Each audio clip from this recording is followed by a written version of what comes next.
21 titles. Weekly recap. Women's sports at the center. Elevated. Real perspective. Real perspective. The game. The business. NIL. Culture. Tech. This is 21 titles. 21 titles. Weekly recap. Okay. Shouts to Spin Doc. Shouts to Spin Doc for the theme music. Let's go. What's up, everybody? Hey, y'all. We know games is going on right now. Right? Yes. But they gonna be going on. So, but we got some stuff to talk about, y'all. Okay. Let's get the social media stuff out the way. Yo, Rick Pitino, I know this is tangential, but for him to be 70 years old, still on the sideline, screaming, and intense, veins popping, like a fire hydrant is crazy. It's crazy to see. I love to see it though. Okay. I love to see it. Oh my, yeah. Yeah, you are, but I'm gonna just say I'm never good at brackets, DA. So get out of here. I'm terrible at brackets. I usually try to go for the jugglers, and the jugglers ain't happy with it. Yeah, whatever. We talk about our bracket, y'all. If you're not in our group for our NCAA brackets, I feel like my one claim to fame is getting Virginia. Yeah, honestly speaking, I had Georgia, and that one got me tight too. I ain't gonna lie. I'm gonna just say, we're gonna get into that. It was momentum. Like we talk about momentum all the time. Yes, but we're gonna talk about it. You're not wrong. Like you're absolutely right. I just still. Yeah. All right, man. What's the name? Ain't show up really. Carnegie had.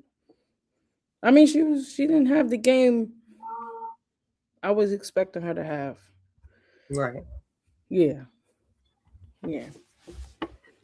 I mean, sometimes you show up, sometimes you don't. I mean, right.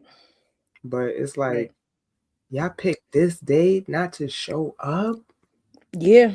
Come on. Yeah. I mean, you talk about like it being, different parts of the season all the time, and at this point, you just need to win one. Right. It's one and done. Advancing and going. Like it's about just winning and advancing, rather. So. You gotta cut it up into weekends. Like, yo, just go 2-0. All you gotta do is go 2-0 in the weekend. On the weekend. Yeah. That's kind of how when we were going on our run. That's kind of how Coach Stringer put it to us. She's like, yo, you just gotta be the better team today. That's it.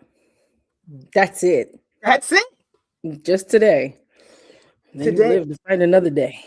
Right. So, yeah, that's it. To those that are advancing, because I really get tight when I see the kids crying, because it brings back. It's rough. Like the PTSD. It's rough. It's rough to see. It is. Yeah. It is rough to see because, Oh, Jen, yeah. Big Blue in the building. Can we talk about how drippy Kimarico Barnes be? Oh, yeah, all the time, though. Drip. Drip.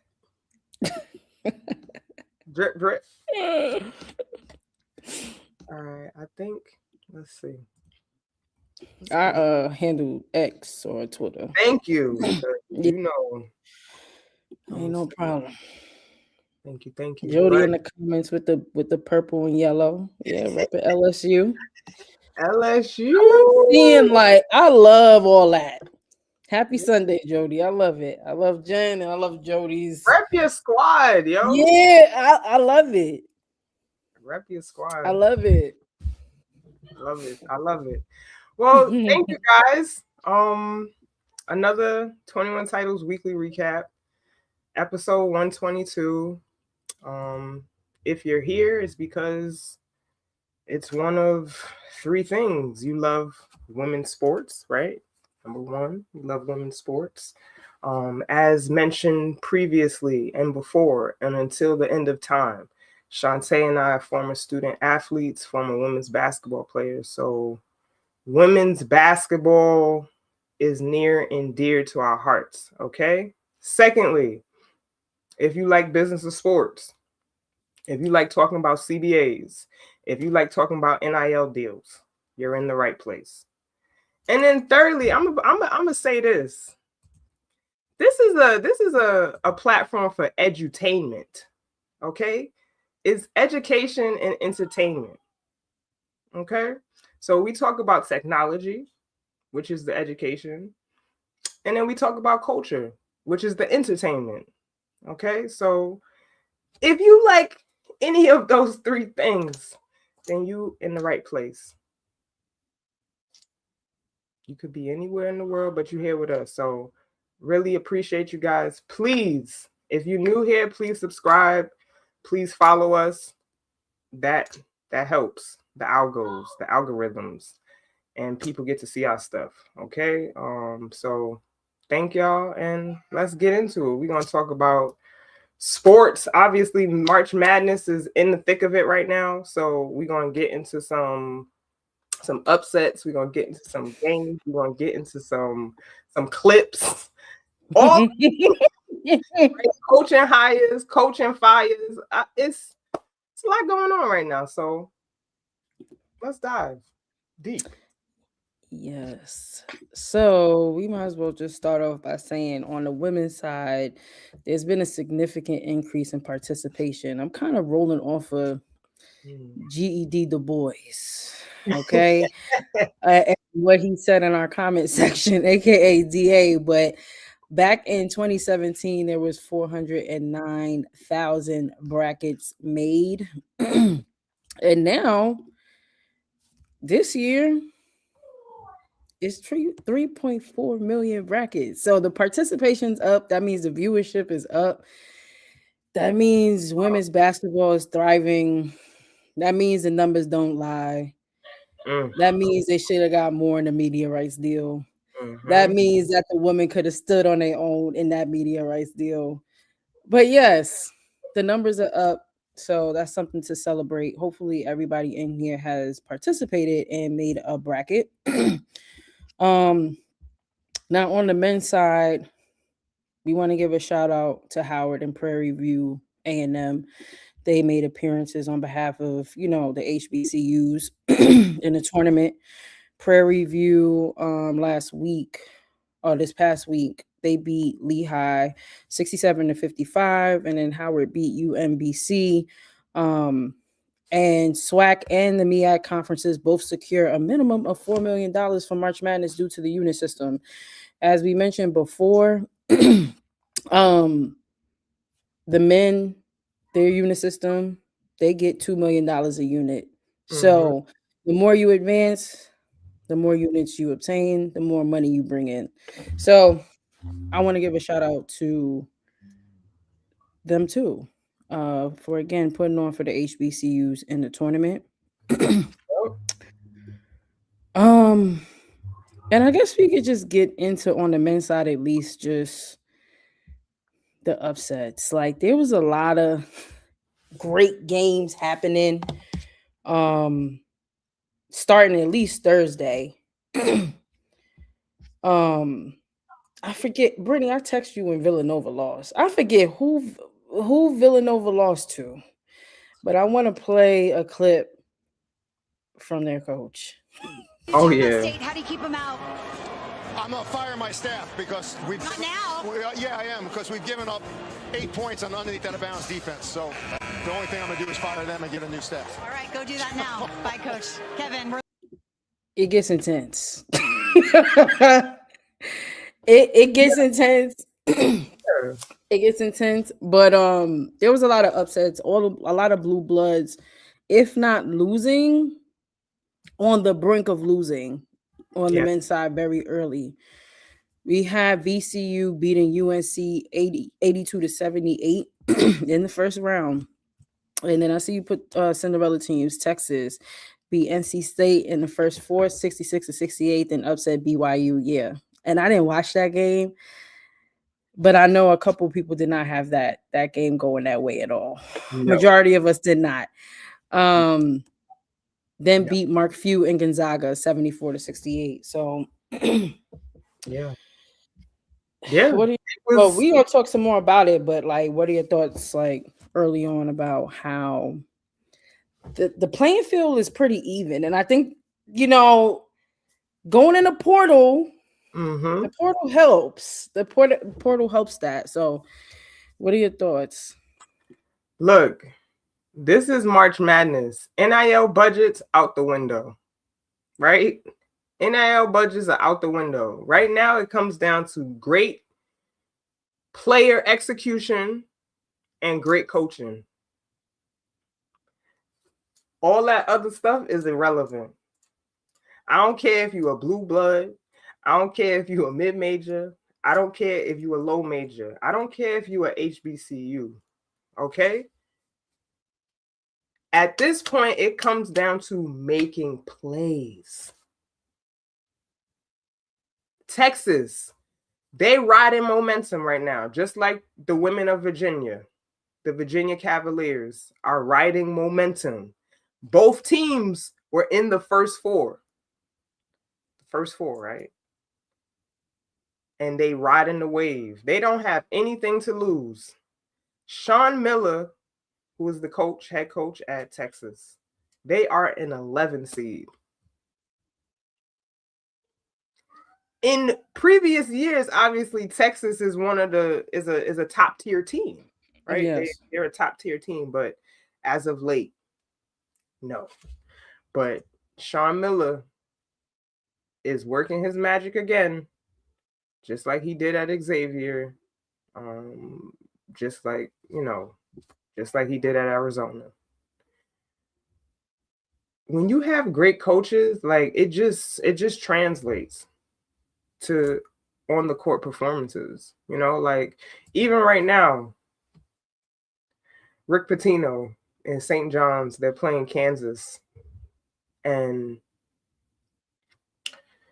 that man's 70 years old, still coaching his butt off, right? Like, we from the generation where we appreciate hard coaching because that's the type of coaching that we got growing up. You know, so like, I'm here to watch the craziness. Duke almost went down, right? Jerry McNamara. Shout out to Jerry McNamara for now being in consideration to becoming the Syracuse head coach. Because y'all should have did it 2 years ago. Right. Okay? Jerry McNamara and Sienna had Duke on the edge of the mountain. They were up at halftime by a significant amount. I was texting you like, yo, I hope Sienna beats Duke. I literally was like, I hope they beat them. But you know, they was up. They had a decent lead, and then come late in that second half, Duke just they did what they willed did. themselves. Yeah. Willed themselves to win. Yeah. Sienna could have pulled off one of the biggest upsets for sure in college history. But still, congratulations to Sienna, man. They could have got it done. They could have got it done. Mm-hmm. They could have, but yeah, it's Yeah. if you're not watching, I mean, on both the women and men's side, then do you really love basketball?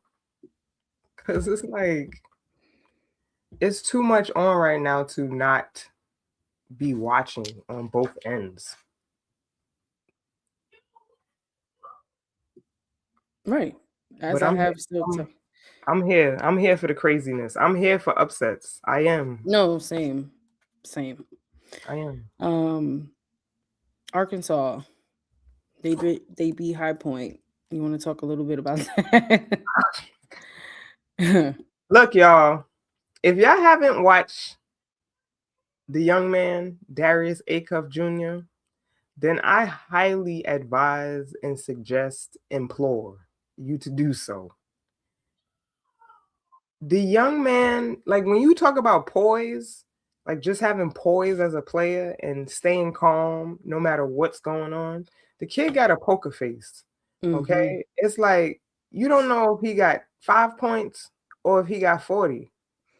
Because he's the same, his demeanor is the same in all situations. And the way he sets his team up is really his teammates up is really it's like wow, it's a coach's dream to see him make the right plays every time. Like when you hear about the confidence that John Calipari has in him, he's like, we just give him the ball and we let him do what he has to do. You know how many great guards? Yes, I just found out he from Detroit. So Jen don't play. Jen don't play at all. And that's what we love. We love that. We love that. Yes, Detroit, Michigan, stand up. That young man is putting on for that state, for that city. And also, too, his teammates, the supporters around him, that John Calipari only plays 7 players. Richardson III, lockdown defender. Malik Thomas can shoot the ball with his eyes closed. And another lockdown defender. Trevon Basile, another 6'10", can shoot and defend. Okay? And then DJ Wagner. Nobody really talk about him, but he's really an X factor. He really come in and just do the small things all the time. I say whatever you need. Right. That's the mark of a team of kids that care about each other. I don't care what I gotta come in to do. I just want us to win. That's maturity. He got all these players playing for themselves, for each other, excuse me. He has that team playing for each other. And y'all gotta know Darius is special. This kid was the SEC Player of the Year as a freshman. He led the league in assists and points. Okay? So it's like, y'all gotta watch him. Watch that young man, because if you don't know him now, you're gonna know him after you watch him, and you're gonna be thoroughly impressed. Well, there you have it. That was a small men's basketball recap from this past week. But let's get into the women. Friday, we had Tennessee versus NC State. NC State won 76-61. Honestly, going into this game, I was hoping to see something different from Tennessee. Right. I was hoping that the time off would, light a fire under their behinds to show up a little bit differently. But I was wrong. They lost 76-61. Janiyah Barker did not play. She practiced the day before, from what I understand. The day of, it was reported that she was out due to an illness. We don't know what that illness was. That she didn't travel with the team, I guess, to the where they played. And that's unfortunate because Janiyah is a senior. So that was her final goal. Yeah, that was it. It's been very helter-skelter with her, with Tennessee. I feel like we've reported on Tennessee every other week, just because of the poor performance. But Tennessee finished the season 16-14, which is the fewest wins in program history. And then just to remind everyone, in February, they were handed one of its largest actually loss in program history to South Carolina, 93-50. So they had a rough season. NC State, they came out hot. They shot 8 for 8 from the field off rip. Zam Jones, Brittany and I had the honor of seeing her play at the Jordan Classic. Brittany, I think. Oh, that's the ad. I'm sorry. Yeah. So we got the opportunity to see Zam Jones play. And was really excited for her to get to NC State, and it's dope seeing her put up a 30-piece. She had a 30-piece against Tennessee, which came in handy for real because unfortunately Zoe Brooks went down with a foot injury during that game, which was very unfortunate. But yeah, Zam Jones, she had 30. She shot 9 for 15 from the field, shot 10 for 13 from the free throw line. She's a spicy guard. I mean, even when Brittany and I watched her play originally, she's gonna talk shit. That's it. She's gonna talk shit. She wears her heart on her sleeve. She's a competitor. The girl just wants to win. She wants to win. She's a fiery guard. And she was taking stuff personal. And it showed up on the court on Friday. As far as Tennessee goes, they shot poorly from the 3. They shot 7 for 36. They usually do put up a lot of shots, so that's not surprising. But they shot really poor from the 3. They shot 24 for 73 from the field, 33%. Again, they didn't shoot that well from the field. And they got out rebounded 41-32. I think they were really missing Janiyah Barker. Like I said, she wasn't there, so they were missing her. What are your thoughts on this game and just Tennessee's season? Yeah, I mean, Tennessee's season was very fickle. It's like we seen glimpses of them doing well, and then it's like they took 2 steps forward and then 5 steps backwards. When Janiyah didn't travel with them to Oklahoma, like to play against Oklahoma, or like her not putting Cooper in at the end of one of the games, and it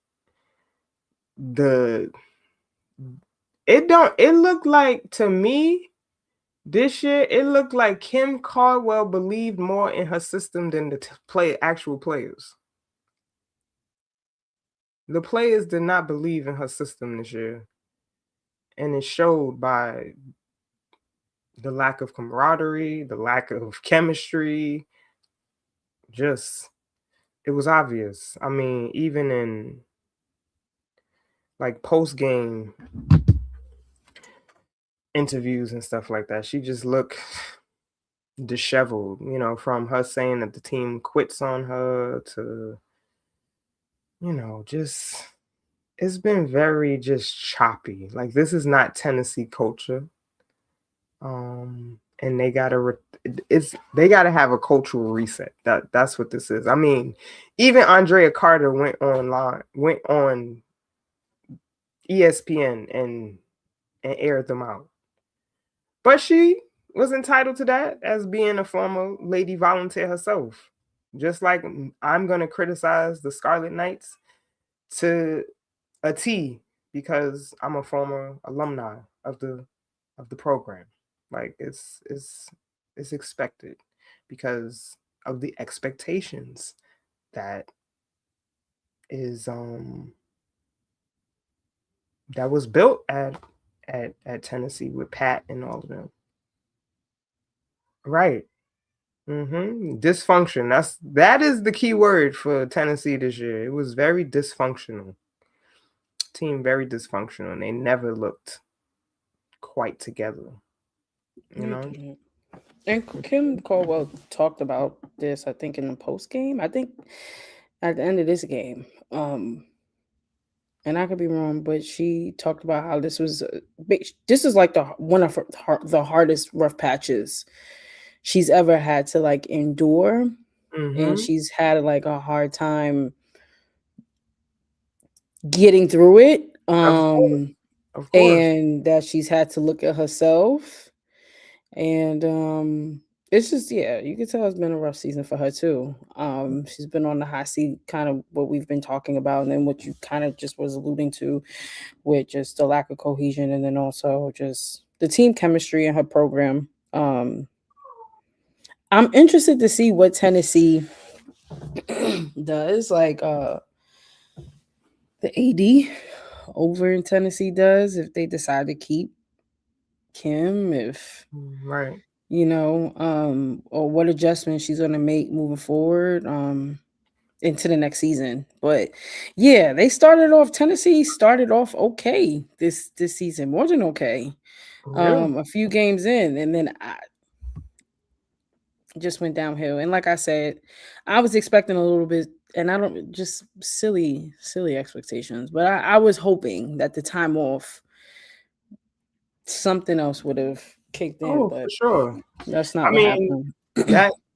That usually is the case, though, right? Like you take some time off, and like, hey, we're gonna get ready to approach this last season, the tournament time with a different level of urgency. But the light switch did not go on. They still looked like they was going through the motions. Just no cohesion. No. So with that win, with NC State's win, they played Michigan today, which we'll talk about. And prayers to Zoe Brooks because she did not play today. She was out today. But moving on, we're still on Friday. TCU beat UC San Diego 86-40. I did not catch this game. However, Olivia Miles, she gathered her 12th career triple-double, which is fire to see. I didn't catch this game, but this game this is her 12th is also celebratory. Yeah, that game was over when it started. I'm gonna be honest. And that's partially why I didn't watch. But shouts to Olivia Miles. Where she had 12 points, 16. She had 16 rebounds. 16 rebounds, 14 assists. 14. I'm shorting her. And 2 steals.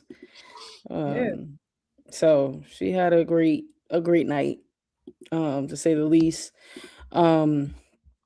We also had Minnesota beating Green Bay 75-58. We're going to talk about Minnesota versus Ole Miss today, but I mean, I had the opportunity to watch Minnesota play last season a few times when they played against UMD, when I covered UMD. Minnesota is just a tough team. Do they have anybody on that team that do super razzle dazzle? Oh, they're not a flashy team. They're not a flashy team. They do what they need to do to win. They do what they need to do to win, and they shoot the ball really well. They do. That's how it's been for the past few years for Minnesota. But yeah, they beat Green Bay 75-58. I see Amaya Battle. Shouts to Amaya Battle because she was killing last season too. She had 21 points that game and 8 rebounds and 3 assists. She does whatever she needs to do to win. That team does whatever they need to do to win. Yeah. They scrappy too. Very, very. They don't do nothing crazy. Nothing crazy. Nope. They got a solid post presence with the big girl. You know, she got that RoboCop brace on, so she limited in mobility, but she get it done. she get it done, okay? Then you got Amaya Battle, and then what's the other girl's name? Braun, I believe. Yeah, Braun. Yeah. She came in together. Mm-hmm. Yeah, and that too. That's why that matters too, right? Like chemistry, sticking together. Because what we're also realizing is like while the portal is cool, I don't feel like the results of going in the portal is always the greatest. Yeah. I mean, we have maybe a handful of successful stories where, you know, people transfer and it goes really well for them, but others not so much. And that's no shade, because at the end of the day, you have to do what's best for you. We're not in any of these players' shoes. We don't know any of their situations. We don't have any inside information. So we will hope they were doing the best for them. But as far as like their performance on the floor,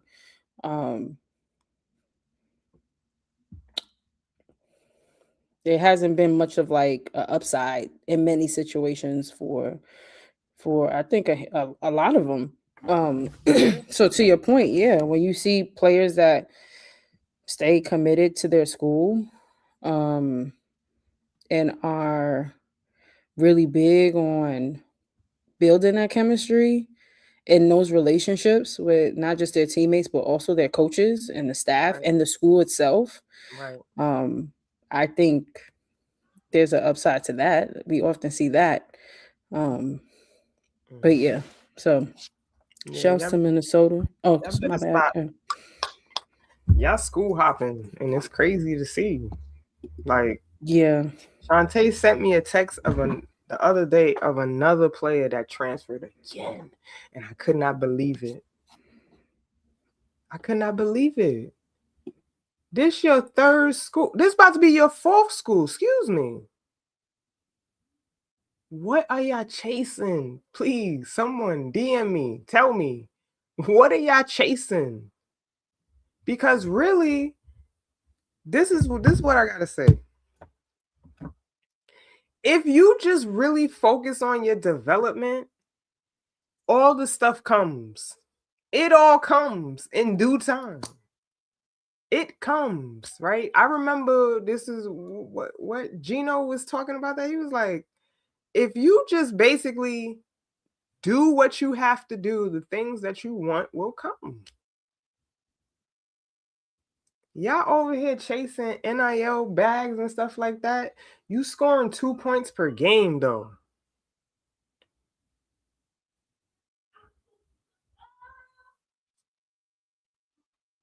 What?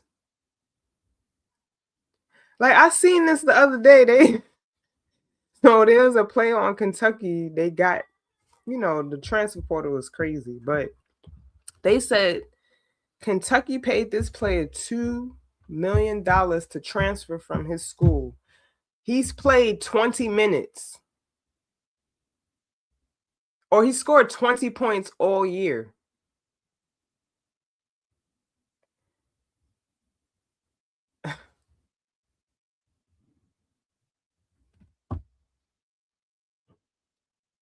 It's almost as if, how can I not give you this money? I'm giving you half and half, because if you don't produce, I don't want to give you the rest. I don't. Because now that's what y'all asking for, because on recruiting calls, that's what y'all leading with. What's the NIL? What's your NIL budget? And not for nothing, I'm getting at the programs. I'm getting at boosters. Yeah. I'm getting at them because that matters. Like, I ain't gonna quote on it. It just matters though. That what they're doing, their decision making, that they're deciding to give this money to these players. You know what I mean? And granted, like, you don't have to be the star, and because we talked about this before, you don't have to be the star player to get an NIL deal. Storylines are important. The story that you create for yourself is very important. So we don't want to act like your performance, and it shouldn't because of just laws and NIL. It shouldn't. Your performance shouldn't be the end all be all. But you know, there is an expectation. Just adding value in. Yes, like, there's an expectation that you're coming to provide value to in all facets, all different facets, right? You're adding value to the morale of the team. You're adding value to the GPA of the team, right? Like, you're adding value to the culture of the school. Like, how are you adding value? Y'all so ready to take value, but it's like, how are y'all adding to it? Because as soon as y'all don't get the playing time that y'all thought y'all were gonna get, then it's skirt. We out.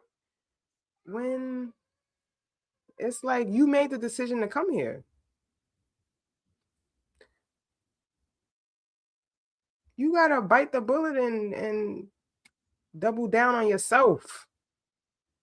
A lot of y'all looking outside of yourself for stuff, and it's just like, just do the work. Get in the gym. Because a lot of y'all, it's the off season right now. Y'all in the gym. Y'all complain about NIL, but you in the gym? Are you in the gym? This is coming from a genuine place because I know how many hours me and Chantee put in the goddamn gym. Like, y'all say y'all want, but y'all don't really want this stuff. Y'all, it's y'all going to the school for the name. I'm gonna sit on the bench because of the school name. Y'all crazy.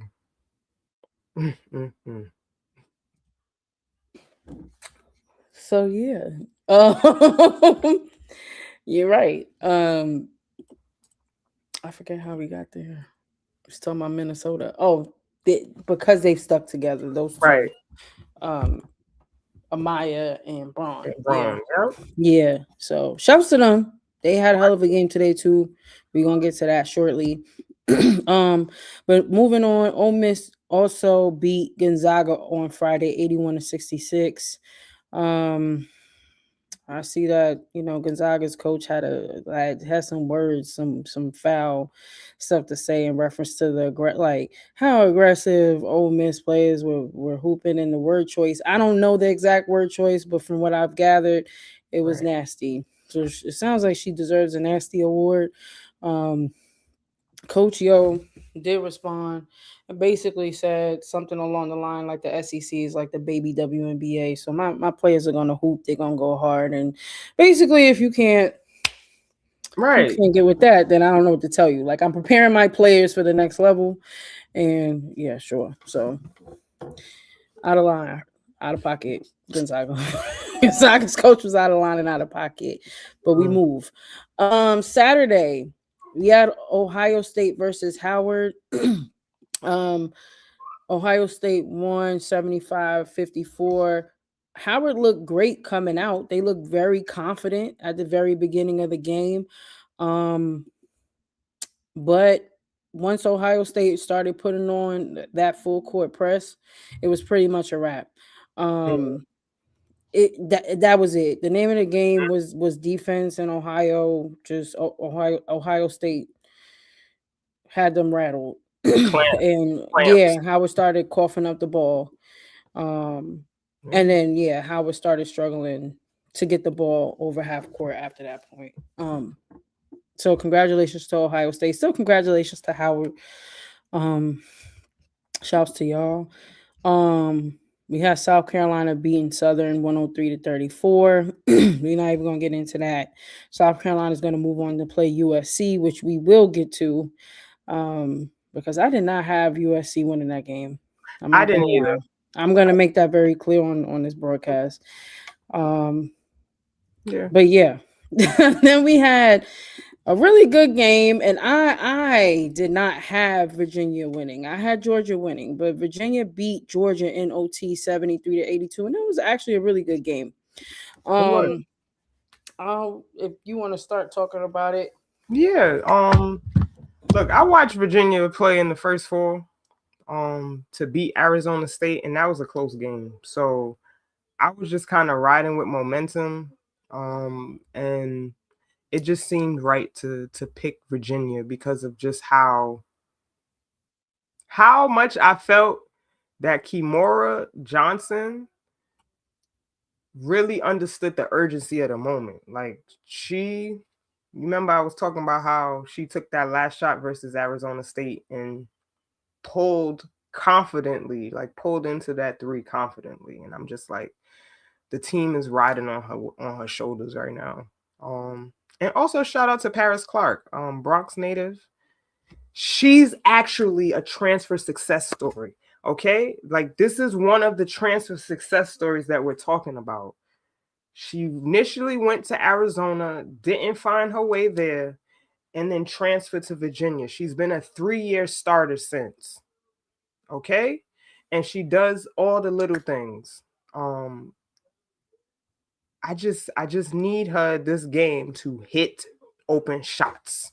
Yeah, that's what I'm about to say. That's about it. She was that would be it. She was struggling, but this is what happens. This shows you the mind of a real basketball player, because we all understand if our shot is not falling, how else are you impacting the game? Right? Because effort is non-negotiable. Effort, right? That means diving on the floor for balls, right? That means boxing out, even when you don't get the rebound. But you boxing out and you restricted this player from getting the rebound so that your teammate can get the rebound. Like, that stuff matters.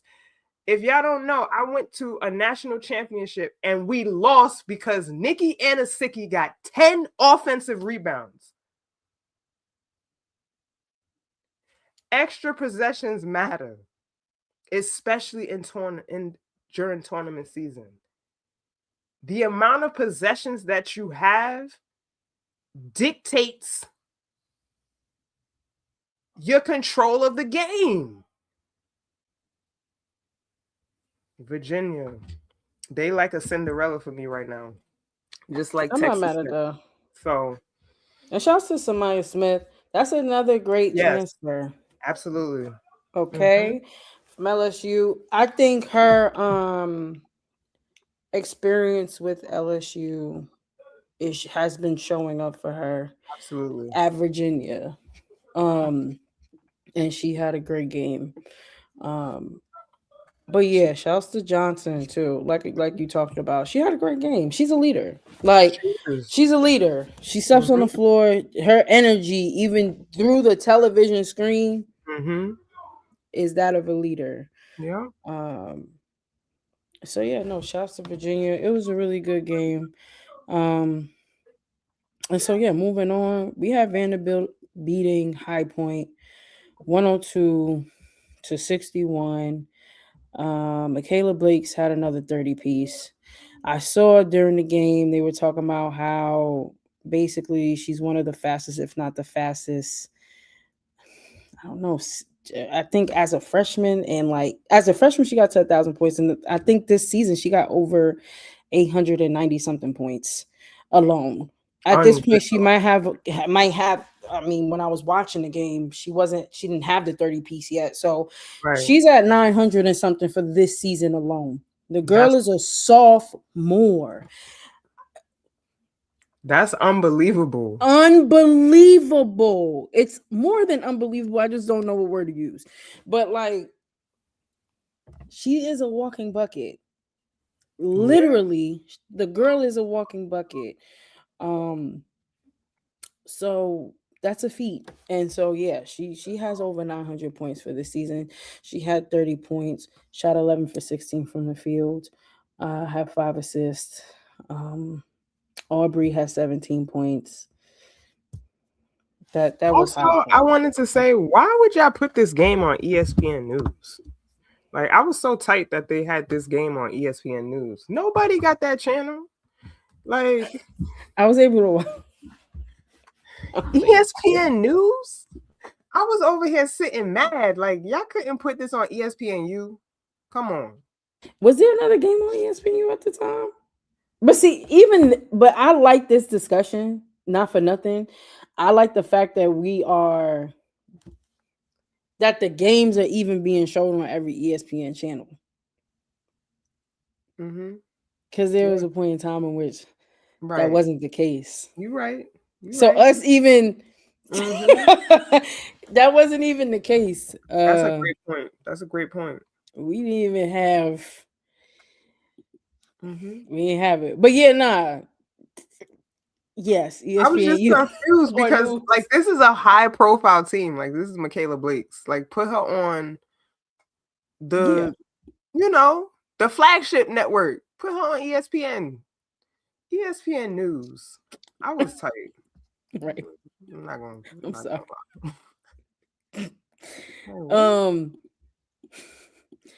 We had Notre Dame beating Fairfield 79-60.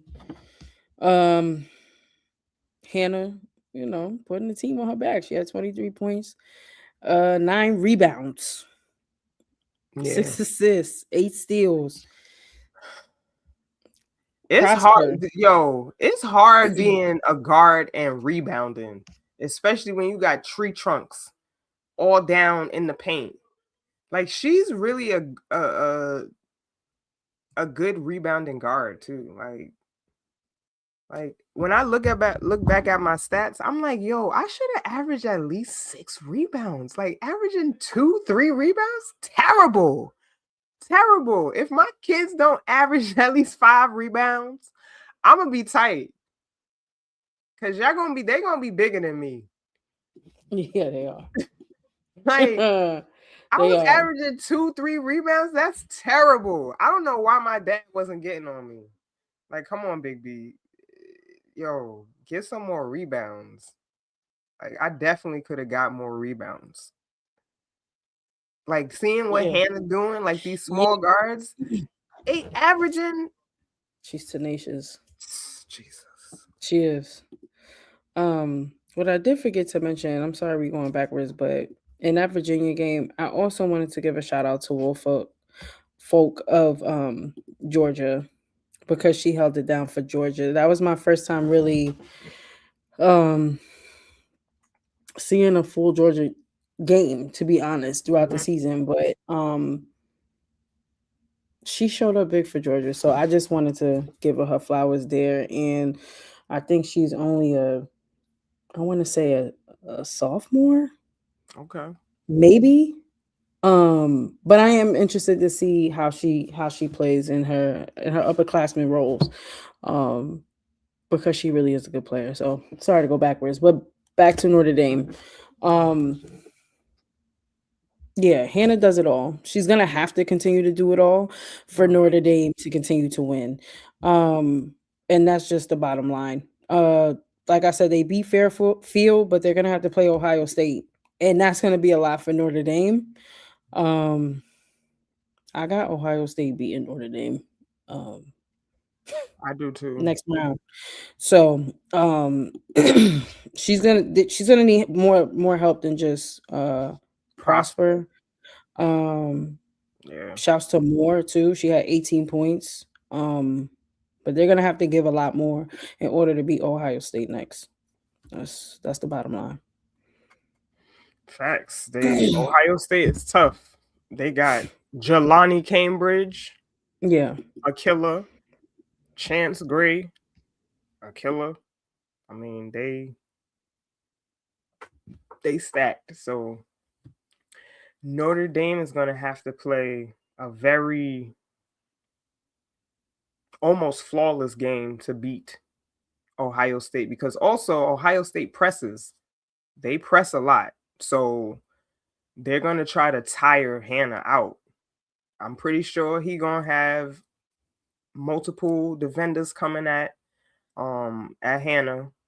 So it should be a good game. It should be a good game. We shall see. And then lastly, we got USC beating Clemson. I did not have USC beating Clemson. Watched Clemson played a couple of times this season. Thought they could pull this win off. And it was a close game throughout, but then Clemson started, kind of trying to run away with it late in the game, but Jazzy. Yeah. Jazzy Davidson. Jazzy Davidson. This game went into OT. USC won 71-67, and it was a hard. It's a hard loss for Clemson, because in regulation, it ends with that running three on the right. It's looking good. The refs look at it. They like, yeah, no, it's not good. We going to OT, and then to lose it in OT, that heartbreaking. It's just not. Watching it, I was sick for them, to be honest. But yeah, Jazzy Davidson, she shows up like she got the green light. She's the go-to at USC. Period. Give me the green light. Seriously, she has the green light. The girl's gonna play defense. She's gonna lock up, because that's also what she was doing. She was locking up.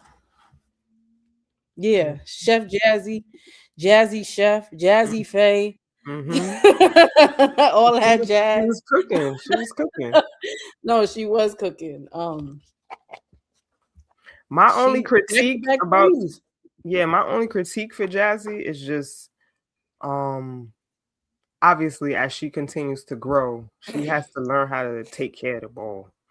Just I think she had like 6 turnovers, maybe 5 or 6. So like just and that'll come over time, like when because USC, they're gonna be good for the next few years.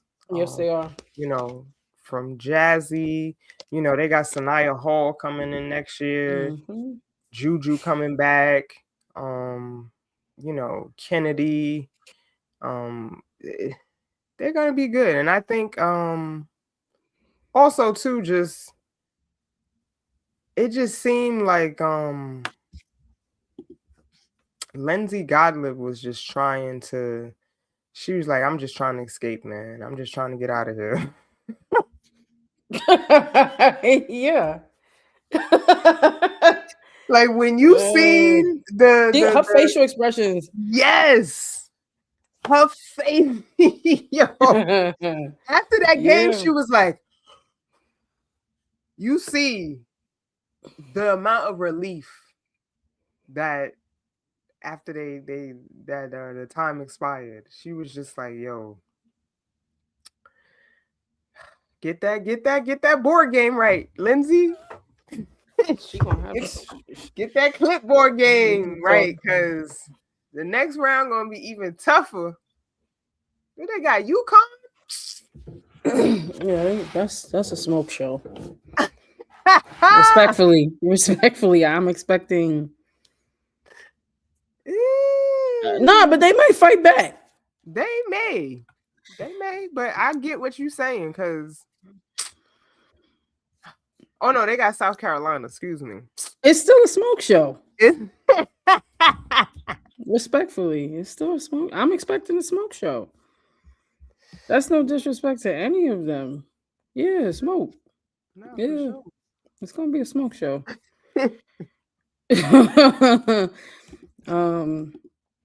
I would like Kennedy Smith. I want some more from Kennedy Smith on the offensive end. That's all, because she's going to do everything else. She's going to rebound. She's going to do everything else. But she's still a young player as well. She's a sophomore. But I would like for her to give a little bit more for USC.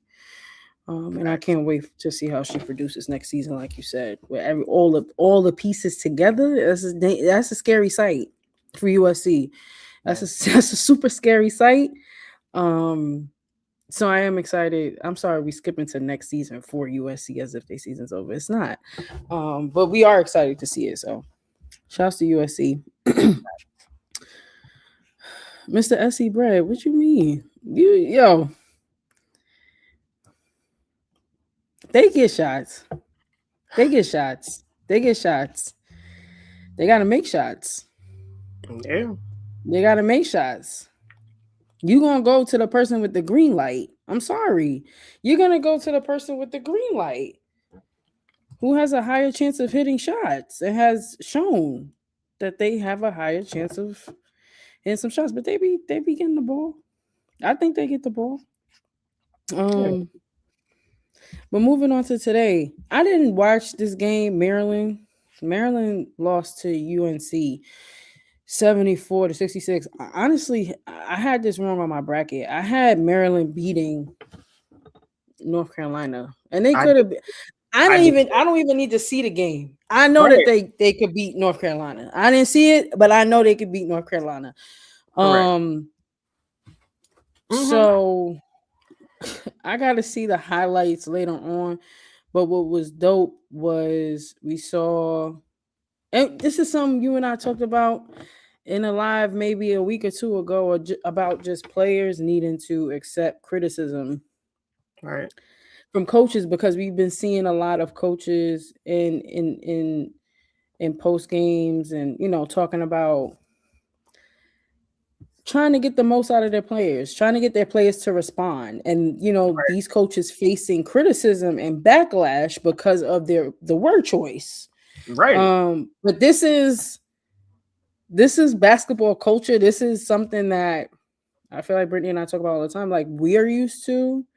And it's refreshing to see NIL hoopers or just hoopers in this NIL realm still wanting to be coached hard and wanting to be coached tough. So here is Oluchi. At heart, and I've told her this before, and I'll keep on. The coach understands I'm a competitor at heart, and I've told her this before, and I'll keep on telling her this until forever. I love to be coached hard, and that's what she does with me every single day. And really what that was a regroup moment for myself, and her telling me she believed in me, because sometimes that's really all you need to hear to get back out there. You know, it's a long game, lots of ups and downs, and I feel like after that conversation, that's when I really went back out and just did what I had to do for my team in that moment. So I'm forever appreciative. Yeah, I love that. I don't know. Yeah, I don't know if everyone saw, like, Brenda Freeze was, I don't even know if I got it up. Let me see if I do. She was getting at her. And this is what we talk about, coaches challenging the players. Yes. Also, this is what we talking about. We spoke about this, right? Go ahead. Play the clip. Oh, no. Oh, okay. Back to the bin. And one. Akanawa has come alive after the talk. She was just getting at her. And she's telling her, I believe in you. Right. But you're going to have to pick it up. Let's go. Pick it up, because I seen more from you in practice than I'm seeing on the court right now. Like, it's so crazy, because if y'all seen practices from when we practice, y'all probably be cringed right now from the way the coaches was yelling and getting on us in practice. Like, that was normal behavior to see for me from Brenda. That's normal. Yes. That's why she been. And I love how she just took it. Correct. Like we said before. Like, I mean, I gotta find the clip. I'm gonna find this clip too of when Coach Stringer, we are in the Sweet 16 versus Duke, and Coach Stringer calls a timeout and is getting on Essence Carson. You see how Oluchi is just standing there? That's the same thing Essence is doing, taking it, because we understand the urgency of the moment. We really got a chance to win the game. Okay? So like y'all seeing this because I see that the clip going viral, but if it was half the parents' kids, y'all would be in shambles. The parent, don't talk to my kid like that. Yo, I'm gonna be honest. If the coach is not talking to your kid like that, then there's a problem. You should be concerned. You should be concerned. When the coach is not getting on you, that's when you should be scared.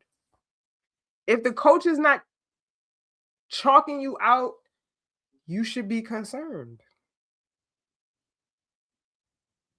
Because when they go quiet, that's when Now we know some that have been quiet. Right. So I really enjoyed that. Was very refreshing, like you said, to see. It was. Her She spoke respond. so highly. Yeah. She responded after that, though. That was the great thing. Wake up. And it's like, okay, like, and that's just the maturity of like a player. Right. That's a mature response. And then the other part of the clip that it didn't show in the post game was Alucci talking about how proud she was to be coached by Brenda Freeze. She said, this was the best decision I made to come to Maryland. She said, I'm so proud to be a Terp. Right. And to wear this name across my chest. Yeah. It was just refreshing and beautiful to hear how passionately she spoke about playing for a great. Right. That's the thing. You playing for Brenda Freeze. Right. She's a legend. And she feels that she's a legend. And she got high expectations. So yeah, better. That's an unfortunate loss, though. It is, because I definitely they should have. Yeah, I had Maryland beating them. Shout outs to UNC because Lainey Grant came to play today. She came to play.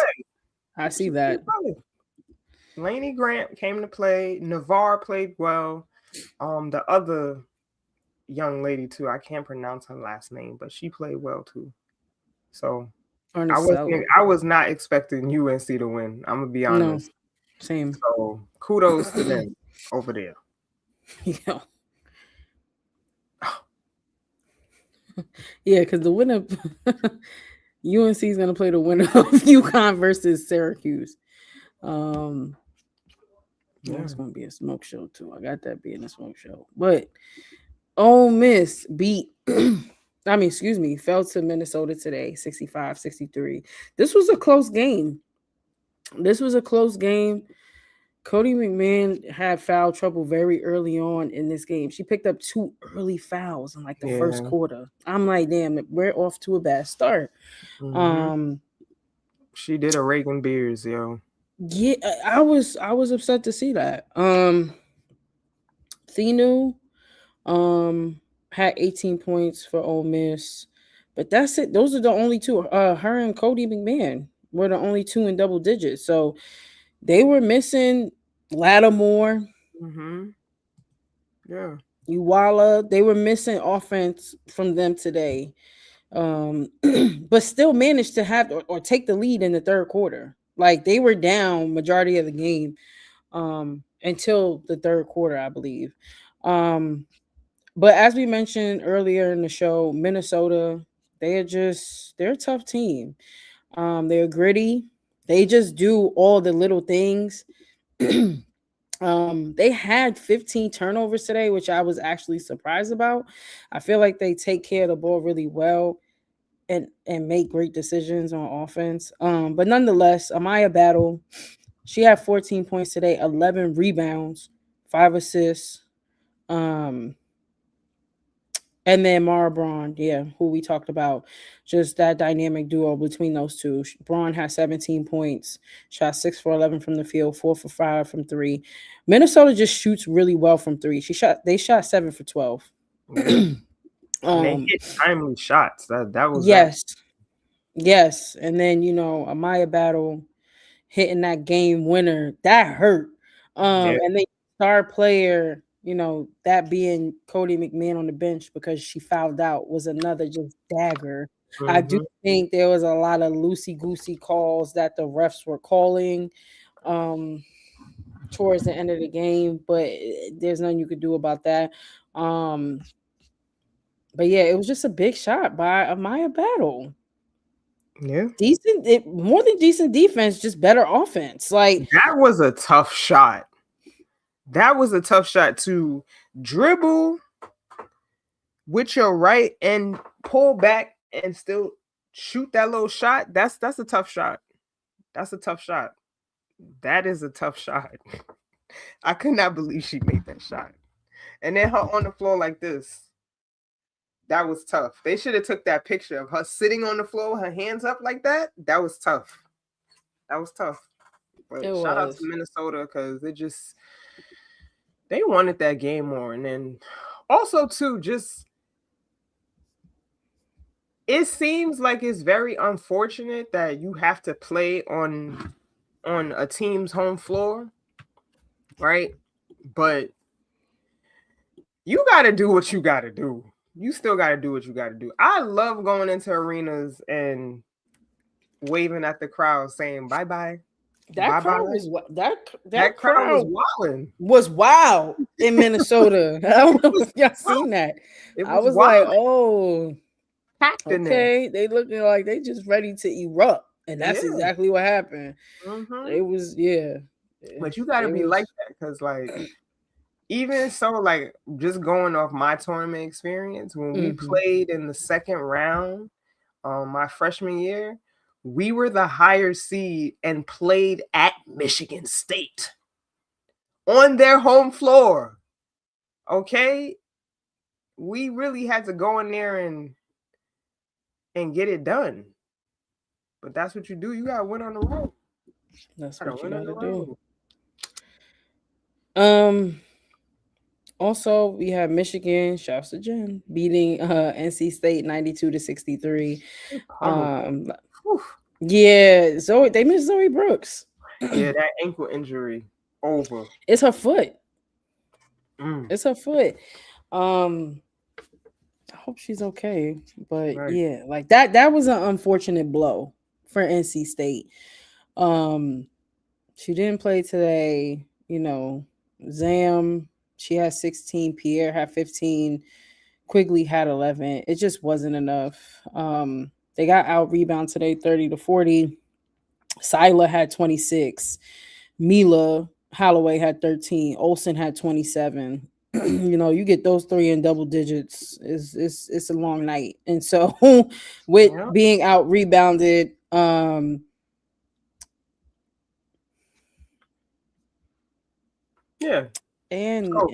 State didn't shoot well from the three. They shot 4 for 13.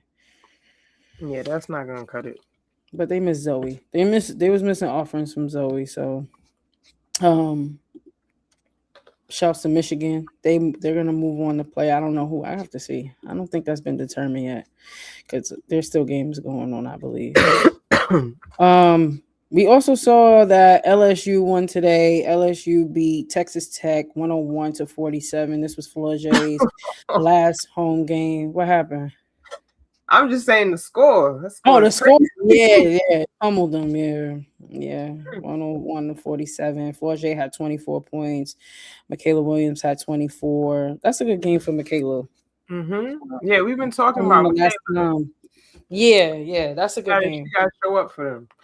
Yeah, you gotta show that's up. A good start for her. Richard had 10. Joyner had 11. So that's a good game for them. Last home game for Florger, I saw that she was very emotional after the game. So yeah, that was nice to see. Shouts to LSU. They're gonna move on, obviously. And then Baylor versus Duke, and I'll let Brittany talk about this. Duke wins 69-46. Brittany's about to sound off, y'all. Yo, Baylor, what was up with y'all today? I'm gonna give credit to Duke's defense because they do play defense, right? But Baylor just really looked out of sorts today. I was expecting a really back and forth tussle going down to the wire game because I've watched Baylor this year and they've been tough. Like with Talia Scott at the helm, I'll probably say it, just like we picked the worst night to have a bad game on the national championship day, they picked a bad day to have a bad game. It was just uncharacteristic things from Baylor today. Turning the ball over, it was just a bad game for them. I'm gonna be honest, and Duke took advantage. I was just disappointed watching the game. I'm shaking my head the whole time because I could not believe that Baylor put up this performance today. You was Like, texting me something. Yeah, it was it. I couldn't believe it, y'all. Because like we talk about, just how Duke started, right? Like how they started, and then they went on the 17-game win streak. Won the ACC regular season, won the ACC tournament. This is the third straight year Kyra's gotten them to the Sweet 16. Yes. Mm-hmm. Yeah. And it's like, no shade, but every year I'm like, how do they pull this off? But it's just, they a scrappy team. They play together. We talk about team chemistry. What Tennessee was lacking, Duke has. And it's like every game somebody else show up. Like if Riley Nelson not hitting, if Tiana Mayer ain't hitting, then you got something. Roberson had a good game today. She had a good game. They play LSU next though. That's going to be a good. I think that's going to be a good game. That's going to be a good game. It is. Yeah. I'm over here thinking like, who I got? I don't know. Yeah, that is going to be a good game. That's going to be a good. That's going to be a good game. I also just got word St. John's is going to the Sweet 16. They beat Kansas. They hit a buzzer beater. They beat Kansas by a buzzer beater. This is March, baby. Yeah, the best time of year, truly. I didn't even know that until right now. This is the St. Johnny's first Sweet 16 since 1999. That's when Ron Artest was there. Yeah, I say Ron. Yeah. Yeah, it's a big win for them. So, yeah, Rick Pitino done came to St. John's and shook it up. He shook it up. Coach. Mm-hmm. Y'all got y'all bringing some money back to the Big East in your school. See, I got the unit system in my brain. It's just, bringing money back. Bringing the money back. We can finally do it. So shouts to St. John's men's basketball. But now we are moving on to business and sports news. CBA talk. Yes.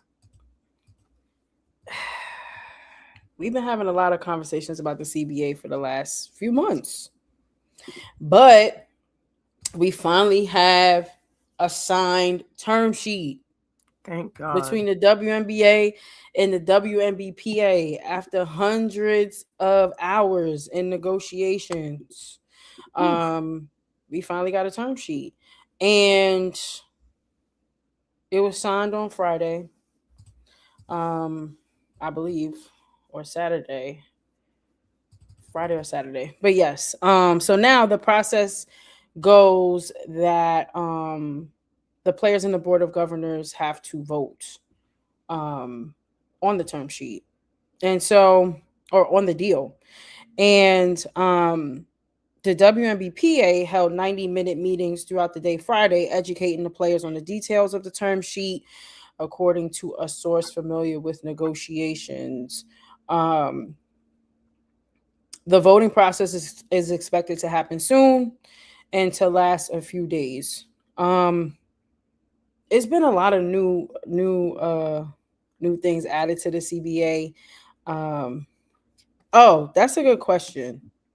So the background is when a deal was reached.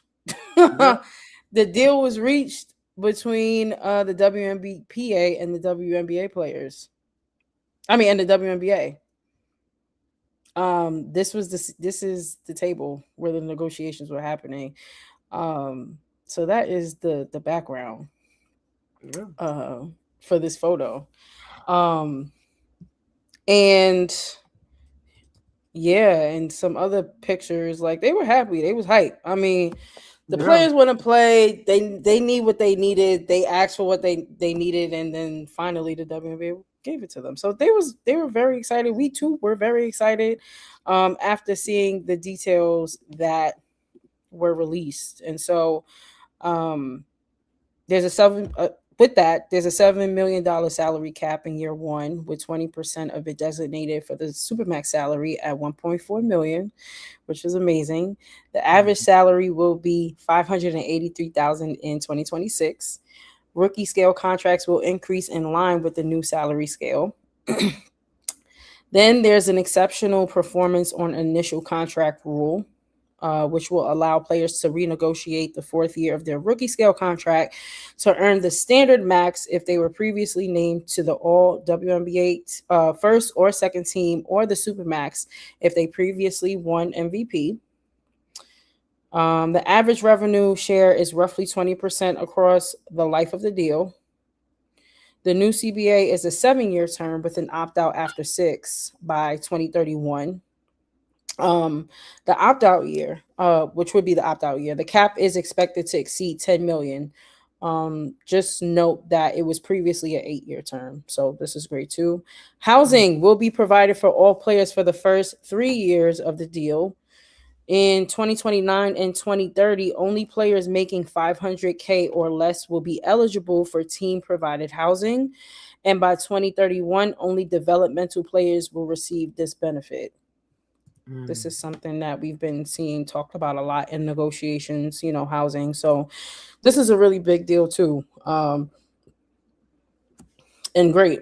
Expanded team staffing requirements will require players to have access to additional physicians, athletic trainers, strength and conditioning coaches, physical and massage therapists, and nutritionists. Teams will also be required to maintain facility standards that provide enhanced training and treatment resources. I ain't got no complaints. This is amazing. This is what they deserve. Then there's 5 tiers of minimum salary. So the rookie minimum is $270K. Players with 1 to 3 years of service will earn at least $277,500. The minimum for a player with 4 to 6 years of service will be $285K, and $292,500 for 7 to 9 years of service. The minimum for players with 10 or more years of service will be $300K. All of these numbers will grow each year over the course of the 7-year term. I ain't got no complaints about that either. The jump from the rookie cut, like just that alone, the rookie minimum, that's a huge jump. Significant. What was it before? Yeah. Also, I love that they have a provision in there talking about teams, like players that are pregnant have to give consent to teams before they are traded. Which many of us are contributing to De'Erica Hamby because of her speaking out and then, filing a suit. That's the result of that. Many of us are assuming. We don't have any word, tying it there, but yes. Which is great to see. What I also love to see is that payments that's going to be made to previous players for their service. Give me that back pay.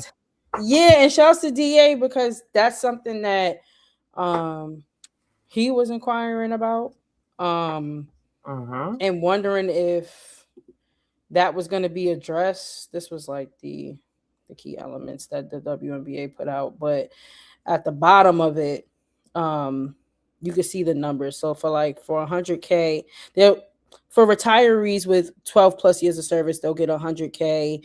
Retirees with 8 to 11 years of service, they're going to get $50K. Retirees with 5 to 7 years of service, they're going to get $30K. That's fire. And that's how it should be. Yeah. I mean, we should have had retro back pay from the damn NCAA. I'm going to be honest. All the way to the 80s. Y'all should. I don't care if y'all go bankrupt. Y'all been making billions. It don't matter. Like, y'all been making billions. They should have at least had a back pay check for all the athletes that competed in the NCAA. I like that they did that. You got it. Yeah, I love that they're thinking about previous players, and there's a bunch of other things like key elements of the CBA that were added. With the 401k piece, it's a lot.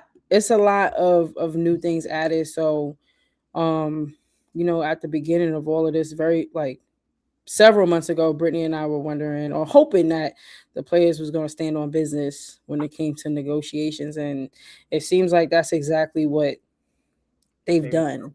Mm-hmm. So many of them will be becoming millionaires for the very first time, which is generational wealth. This is life changing. This is life changing. It is. And I appreciate just them doing this. Like, correct. This and it was exciting to see and report on this during our weekly recap every week. This is the first time in our adult lives that we've gotten to see this, where the players were about to strike and was standing on business. Like, this is a monumental time. This is a monumental event. And I know I've come on here a couple times and was like, yo, I'm excited. Like, yes, it's like the WNBA, like, this is trash, but at the same time, it's an exciting time. Correct. To know that we're here. Like, it took a long time to get here.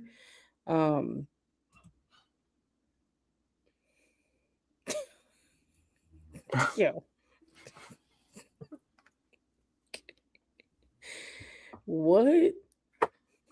Midnight. Who No, that? Who said that? Who said that, Mr. S.E. Brett? Yeah. Who said that? This is the found money. Well, is it? Because a lot of them, well, yes, for a lot of them, it will be. Absolutely. I mean, we had the stud buds talking about we're gonna be the first millionaires in our family because of the CBA deal, right? Like, there's gonna be a lot. Yeah, there's gonna be a lot of people getting new money. Then there's gonna be some people that, they're getting bags outside. They were getting bags outside of the league. That's another thing. Many of them were, but I love that. Yes, like the middle group of players. Middle class. Yeah. They're good too. They're good. Mm-hmm. So it's up. This is a monumental. Yeah, it is up. So now they got to crunch everything in. Everything. They got to crunch the expansion drafts. They got to crunch free agency, the draft, training camp, and then opening night. So it's about to be April. Nobody's going to sleep, basically, to get everything running on time. But this is amazing. If you haven't seen what the WNBA release as far as like the key elements of the CBA deal, you should definitely check it out. But shouts to the WNBPA and the players just standing on business. Love to see it. Love that we're here. Hercules. They got what they wanted. So we here. I love it. And so now it's on us as supporters to show up. Right. Like, continuing to support players, continuing to support these games, watch the games, buy tickets, buy merch. Mm-hmm. Do it all. Support. Support. Yeah. So yes, that's the CBA updates. So y'all. Moving along, I actually have an injury report to y'all. Yes. Because I thought this was out of the ordinary. So we seen this come across our timeline that Cade Cunningham, basically the Detroit Pistons' best player, suffered a collapsed lung. And that sounds crazy, right? Like saying someone suffered a collapsed lung, because it's like, what does that mean? So the collapse happened during the first quarter of Tuesday's game against the Washington Wizards when he was lunging on the floor for a loose ball and collided with Wizards guard Trey Johnson. So basically that pressure, that hit, like knocked him out. And he was basically left breathless on the floor. So essentially, just to talk about like lung anatomy, inside your lungs, you have these sacs at the end of the branches of your lungs called alveoli. And that's where the gas exchange is happening, essentially. So what happened was those alveoli, essentially, because of the force of the hit, basically those little sacs, alveoli, they just think of how like grapes are, right? Like they look like grapes. They're plump. If something happens where pressure hits it and that grape becomes flattened, right? Like all the juice comes out. That's essentially what happened to Cade Cunningham. A couple of those alveoli got punctured, essentially, and collapsed. So just think of you having a grape and then squishing the grape. The squished grape is what happened to his lung, essentially. You have thousands of those things, of the alveoli, throughout your lungs. So I'm not sure, they didn't release the severity of the puncture of the lung, but they said that they're going to re-evaluate him after 2 weeks and see how he's feeling and what's the case. But I thought that was pretty crazy, because the only time I've heard of that was personally when it happened to somebody in my family. But the circumstances kind of called for that thing. I would have never thought in a basketball play that a collapsed lung could happen. So prayers up to Cade Cunningham. And absolutely. I hope that, he's been having a great year. The Detroit Pistons are having a great season. So like for this to happen, and I hope that it's just something that's temporary. And I hope he has a healthy recovery, because this is scary that something like that can happen. You think you just got hit in your chest and you're going to get up and walk it off, and then something more severe happened because of that. I just wanted to. It's hard for me to even hear that. Yeah, that's prayers to him. Yeah. Yeah, that's scary, dangerous. So, and then Nika Mule, she let us know that she was going to give us an update, I guess, soon. And we talked about her last week, I believe. Her going down overseas. She, went like pulling at her knee, the opposite knee, in which she tore her ACL in. So we don't have any updates other than what she posted on her story the other day. But hopefully she's okay. Right. So that's just an update with Nika Mule. So yes, that's all we have for the injury report and the business of sports news. We are going to move on into NIL news. And now talk a little bit about the unit system. So back in 2024, we saw that, Charlie Baker, who is the president of the NCAA, he mentioned he wanted to see a unit system for the women.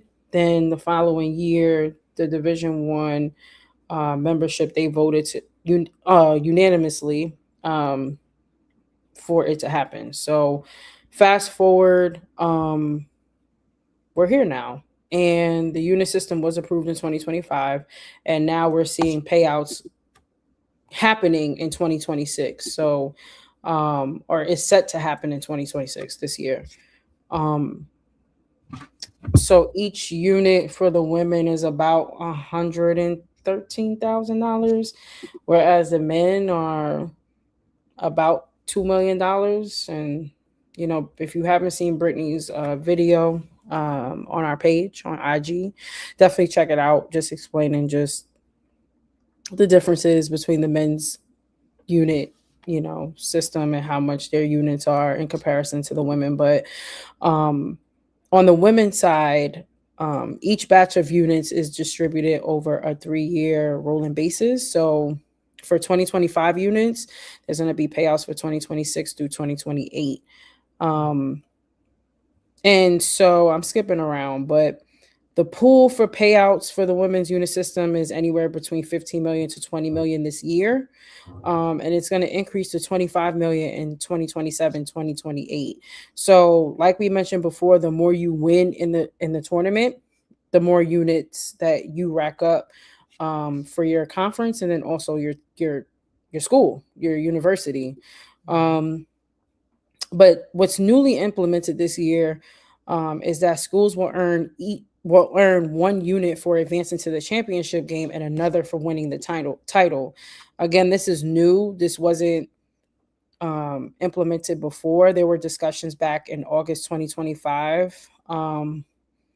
In regards to it was discussions being had for the Division I Council, or between the Division I Council back in August 2025 about implementing it, but now we're here. So I saw you shaking your head, Brittany. What's your thoughts about adding those units now?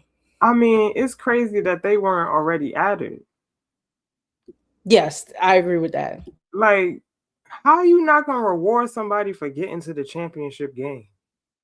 Like, I made that clear in my little post on our page, but that's still crazy to me. You make it to the championship game or Final Four and you don't get compensated for that? That's insane. But I guess we got to start somewhere, right? We do. I do like that it's being implemented while the women's unit system is just newly implemented, so they can see immediate results from it. In comparison to the men who have been doing this since 1991 and they didn't see the units from those levels or those stages of the tournament. But I agree this should have been implemented. But it's just an exciting time specifically for women's basketball, college basketball. We've waited a long time for this too. This is something, the unit system is something that should have been implemented many moons ago. We talk about the media rights deal that happened last year, and the big chunk that women's college basketball played in that. It just shows like we've already had the numbers, and it's just something that should have been implemented a long time ago. They just finally catching up. Like we've been had a great product, and it's just like, all right, now back it up. Right. So yeah, that is the unit system. We can move on to just giving Dawn Staley and Southern a shout. Because Dawn, she gave Southern Louis Vuitton perfume samples. She sent it to their locker room because she went to visit the team at their hotel a couple of days ago, and a few of the players was like, "Yo, she smelled mad good." Like she literally was like, the player said she smells really good, And she was like, she thought about, her connection to, I guess, Louis Vuitton and some friends she had at Louis Vuitton, and asked if Louis Vuitton can send them over some perfume samples. So that's just fire. It's Dawn Staley. She is, forever a supporter, whether she's going against you or not. She just has great character, and she seems to be a great person, down to earth, very personable. So I thought this was really sweet. Yeah, that's fire. I mean, she said I had enough samples for the team. Yeah, that's fire. That she's just like, okay. They made a compliment about my fragrance, so here you go. And then we pounced out by 69. Yeah, that was the other piece. Like, I'm still gonna do what we need to do on the court, but I yeah, I'm just I'm extending an olive branch. Right. Louis Vuitton Dawn. That's what we're gonna call her. No, literally, because that's what she be wearing. True. Moving on to Lauren Betts. I thought this was super brave of Lauren Betts. She published an essay on the Players Tribune, talking about her struggles with depression and her path to recovery. And it was just a great read. Like, she literally wrote that essay, like I mentioned. It's from her point of view. Within the essay, you see photos of like her family, her childhood. She talks about how, like, her transition from Stanford to UCLA, and how at Stanford she also didn't necessarily feel like herself. But at UCLA, she got a lot of support from, her coaches and her teammates, and she was depressed during the season. And but I really want to congratulate her, because after, I guess, a while of not feeling like herself, one of those days she felt like she was at the precipice of not feeling well. But she did something about it. She, called a team trainer. The team trainer picked up and was there for her and supported her, and then she got checked into a hospital. I don't know if many people would do. It was very brave of her, right, to make the call, and then check herself into the hospital. But I love that she's speaking out just about her journey, and just the highs and the lows, and going to therapy, and being okay with being vulnerable and speaking up if you're not feeling well. She talks about how she felt bad for missing some games during the season. But she also talks about when she returned and she told her, the players, her teammates and coaches what was going on. They all were super supportive. They all broke down crying, all was hugging her, telling her that they loved her and stuff like that. It just was really sweet. And again, I just loved the article. Like, this was very, she talks about her childhood. Like I said, you could check it out. There's childhood photos in there. She talks about growing up with her mom and being the tallest in the classroom, and people picking on her because she was so tall, and then having to, like, learn herself and adjust to, who she was. And just a really vulnerable piece. It takes a lot of courage to do this. And I thoroughly enjoy the essay. So if you haven't checked it out, make sure that you do. It's a good read. But big shouts to Lauren Betts for even releasing this, because I don't think many people would. So it was fire. No, I love this.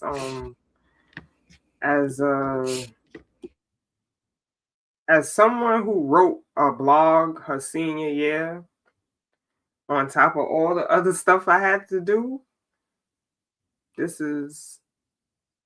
thank you for giving us a piece of yourself, because a lot of people see the outside and you see the success and see this stuff, but everybody don't see the struggles, like the internal battles that you gotta face with yourself. Like, it don't matter if you're a star player or not, you're a human being, and we all go through the same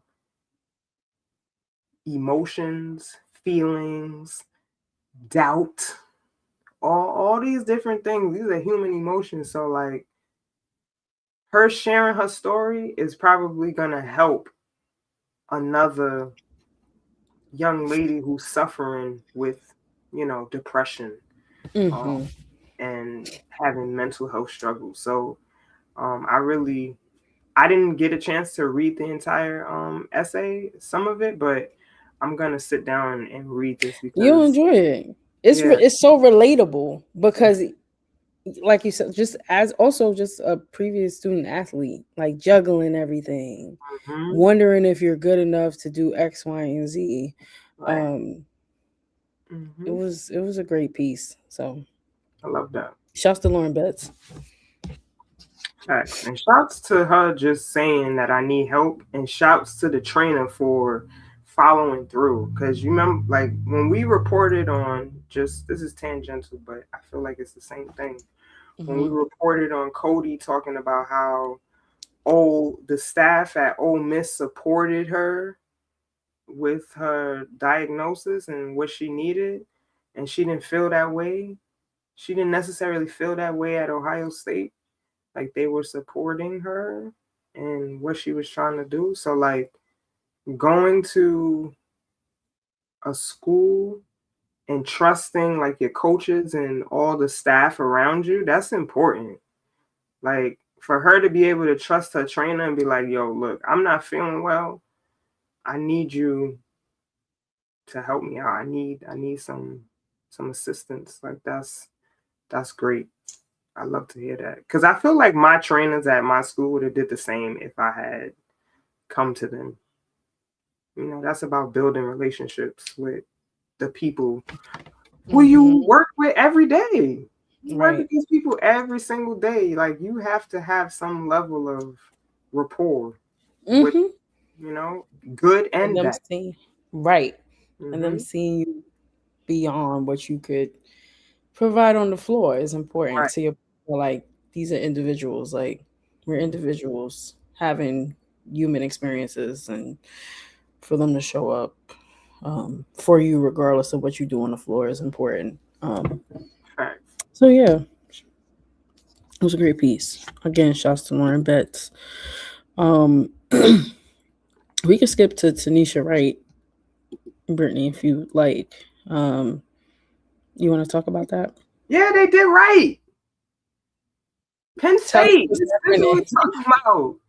Penn State has chosen Tanisha Wright as their next head basketball coach for the women's team. This is a great pickup for them. Like, she's a former, and this is what we're talking about, right? Like,